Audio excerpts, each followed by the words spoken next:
Oui, bonjour les fans, bonjour les passionnés. Bienvenue sur la chaîne Ibidon Farming, votre ami serviteur, Aziz, ingénieur agronome, spécialité production animale, généticien cunicole. Bon, j'ai fait beaucoup sur la génétique lapin, ça fait 14 ans. Et quand je dis 14 ans dans la filière, c'est parce que ça fait exactement 15 ans que j'ai quitté le Cameroun. Là, on est au Cameroun, je suis sur ma terre natale, la terre qui m'a vu naître et la terre dans laquelle j'ai envie de faire quelque chose de grand. Et là, on a une expérimentation. C'est laquelle, moi, je dis toujours, commencer petit, voir grand et bien faire les choses. Cette ferme est particulière pour moi parce que c'est la première ferme qui a importé la gamme Optima au Cameroun. Je dis bien, c'est les premiers détenteurs.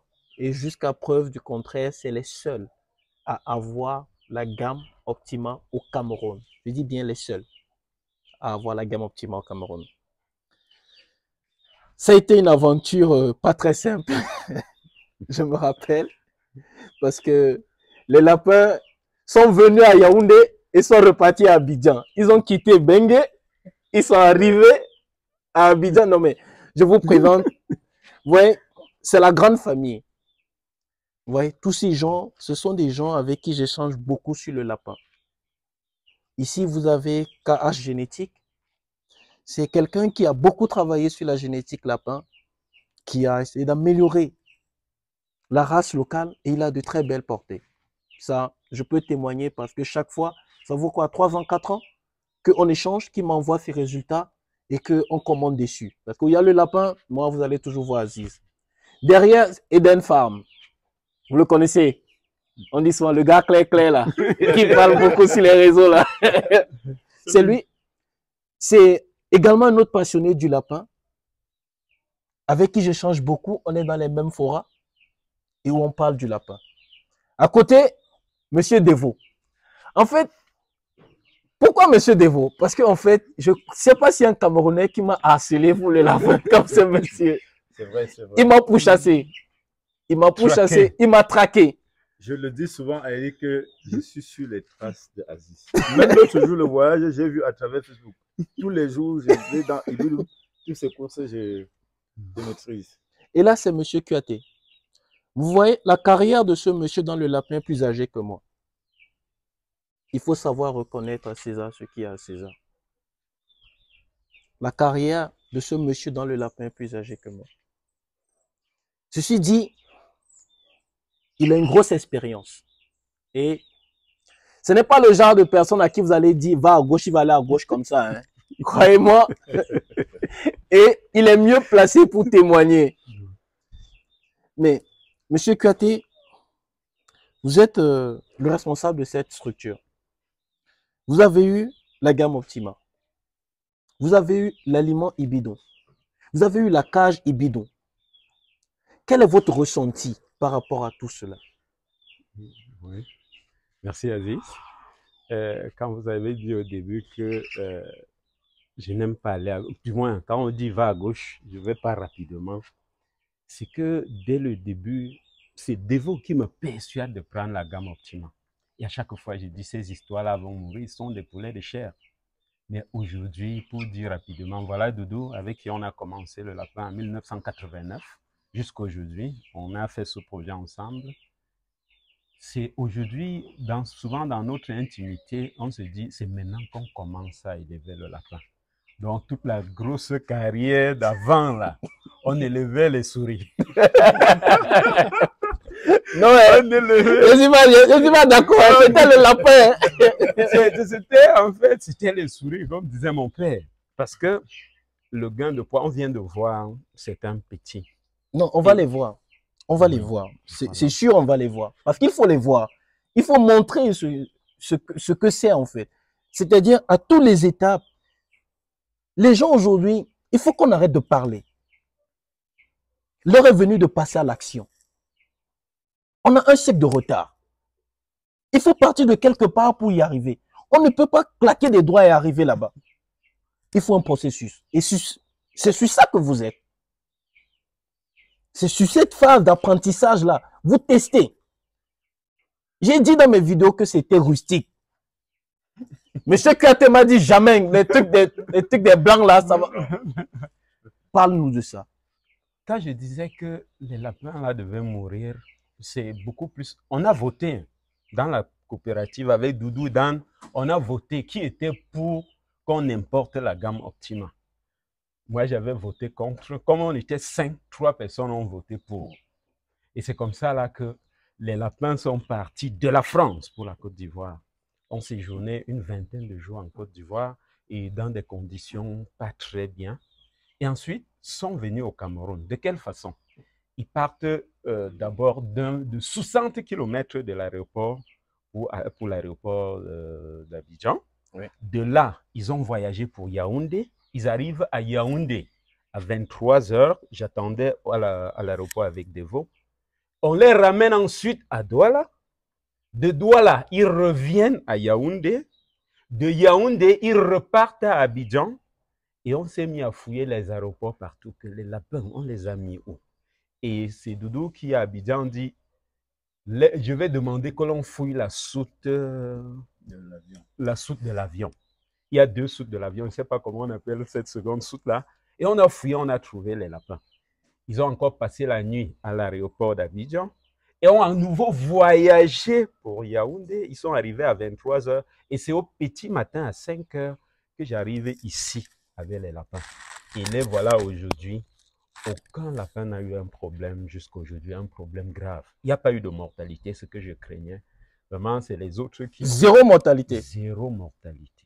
Dans toutes ces tracasseries-là, il y a eu zéro mortalité. Et je vais donner une précision. Allons vers la cage. Continue de parler. Hein. Oui. Ce que tu dis est très important. Continue de parler. Il y a les voilà, tu peux les compter. Oh, oui. Oui, on les a transférés de l'autre côté. On les a transférés pour mieux fermer. Il y a eu zéro mortalité jusqu'au jour d'aujourd'hui et ils ont mangé l'aliment. On a eu la cage Ibidoum, on a eu l'aliment et ils ont mangé. Quand l'aliment Ibidoum est fini, on a utilisé notre aliment. C'est ce qui fait en sorte que on peut noter une petite variation. Parce qu'au début, avec l'aliment Ibidoum, vraiment, c'était... Les lapins ont mangé 3 jours. Au bout de 3 jours ici, c'est comme si les lapins là étaient nés ici. Ça, c'est ce qui m'a étonné. On a donné de l'eau avec l'aliment Ibidoum, les anti-stress. Au bout de 3 jours, c'est comme si ces lapins... Il y a quelqu'un qui m'a dit que c'est sûr que comme j'ai la pince à tatouer, j'ai pris les lapins, j'ai tatoué et j'ai dit que c'est venu d'ailleurs. Celui-là est venu de façon, mais c'était, tu es là pour témoigner qu'effectivement, c'est la gamme Optima. Donc, vous voyez de ce qu'il dit. Vous savez, il y a 10 ans, on m'aurait demandé de prendre la tête pour faire ces importations, j'aurais refusé. Parce que la génétique qui était présente il y a 10 ans, ce n'est pas la même génétique qu'elle a aujourd'hui. Cette génétique-là, quand vous prenez la fiche technique, vous allez voir robustesse, résistance au changement climatique, résistance aux maladies infectieuses, digestives, respiratoires. C'est une génétique qui a été travaillée pour être adaptée à tout type d'environnement. Soit dit en passant, M. Aziz, on a subi un stress thermique. Il faisait très chaud à Yaoundé et on a perdu beaucoup de femelles. Mais curieusement, on n'a pas perdu les femelles hippus. Aucune femelle n'est morte. Elles sont là. Le même nombre que vous avez expédié. C'est le même nombre qui est là. C'est le même nombre qui est là. Et les femelles nées ici, déjà adaptées à nos conditions, beaucoup sont morts. On a perdu énormément des abandons de petits, des lapines qui ont refusé d'allaiter. Vraiment. Mais la gamme... Et une petite curiosité aussi, depuis que ces lapins sont là, on n'a pas encore connu de problèmes gastro-intestinaux. Donc, pas de diarrhée, pas de parésie, c'est calme, encore rien. Même quand on change l'aliment, on n'a pas encore noté ça. C'est pour ça que leur arrière-train est toujours propre. Ils sont tout blancs, de la tête aux pattes. Il est tombé amoureux. Vous voyez, c'est les gens que j'ai amoureux. C'est-à-dire, c'est le gars qui se jouait les dangereux au début. Ouais. Non, la go là, je ne la veux pas. Maintenant qu'il a goûté, il dit, bon, écoute, c'était la femme de ma vie. Non, mais honnêtement, aujourd'hui, Et Eden, tu es dans le lapin. Aujourd'hui, je vois que tu fais beaucoup de vidéos sur les réseaux. Aujourd'hui, tu es face à la cage Ibidou. Je sais que je te prends au dépourvu. Je sais que je te prends au dépourvu. Parce que tu n'étais pas préparé à cette question. Prime abord, cette cage-là. Ici, ils utilisent la cage uniquement pour la partie maternité. Lorsque les femelles seront saillies, ils vont l'amener ici pour préparer la mise bas. Cette cage-là, regarde le matériel. Tu n'as jamais vu un grillage comme ça au Cameroun? Regarde le grillage du fond. On parle de l'acier galvanisé, pas du fer galva. Regarde l'épaisseur. Bon, on a longtemps parlé des cages en grillage. On a essayé de les vulgariser. On a vu les cages Ibidou sur les réseaux. Mais aujourd'hui, j'ai une cage Ibidou en face de moi. Et l'une des choses qu'on peut apprécier, je commence par le grillage de fond. Parce que c'est la principale partie la plus importante dans une loge.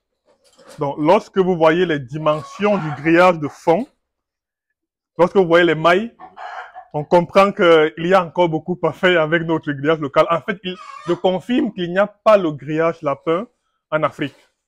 Peut-être ailleurs, mais au Cameroun, il n'y en a pas. Ça, c'est la partie grillage.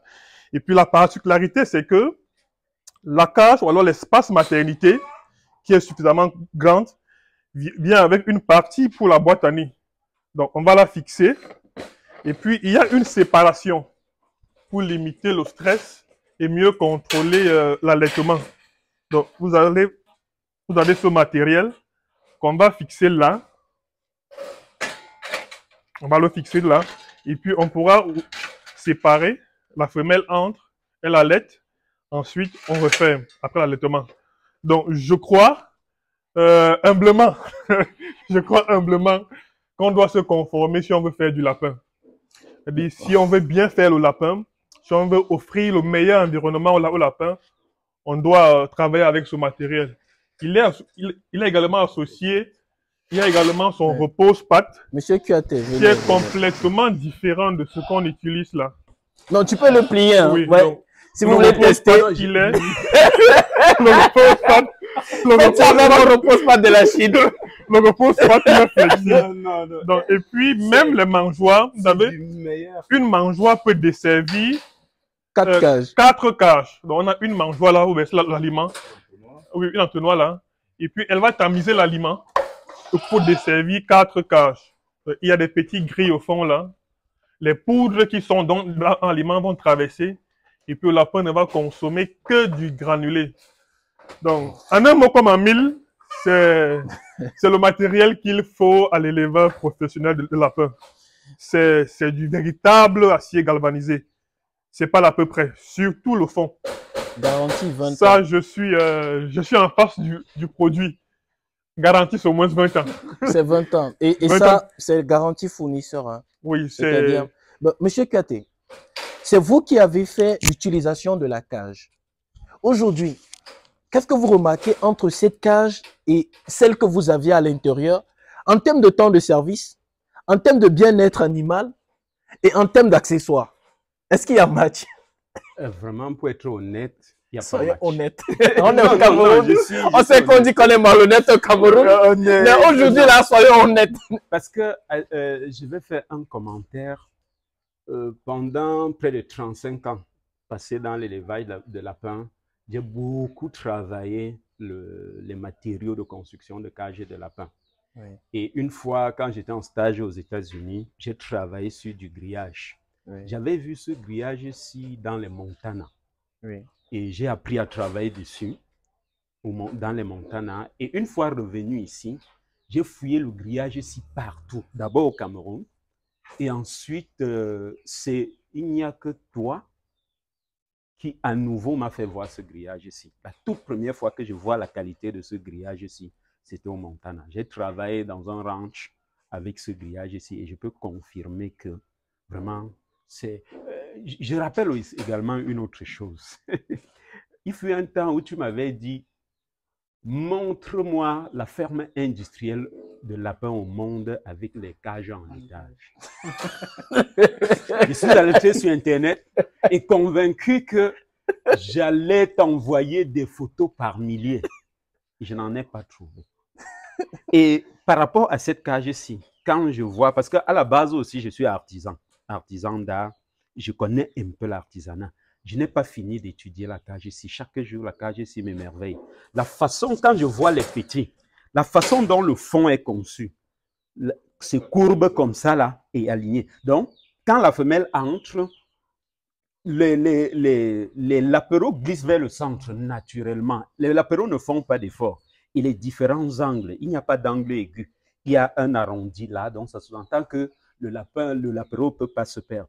Moi, comme je ne pratique pas l'euthanasie, je suis sûr que même si ma femelle donne 15 petits dans cette cage-ci, je suis sûr de sauver les 15 avec le modèle-ci. Parce qu'avec les autres, vraiment, on ne parvient pas. Mais le fond de la cage-ci, ça respire bien.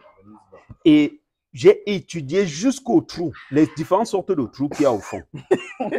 Il y a des trous ronds, il y a des trous ovales. Et en examinant ça, je me suis rendu compte que, en plus de la respiration, il y a un problème que les lapéros commencent dans les nids, les pattes palmées. Oui, voilà, oui. dès que les lapéros commencent à marcher, ces trous-là. C'est le matériel, ça bloque à cause de la courbe.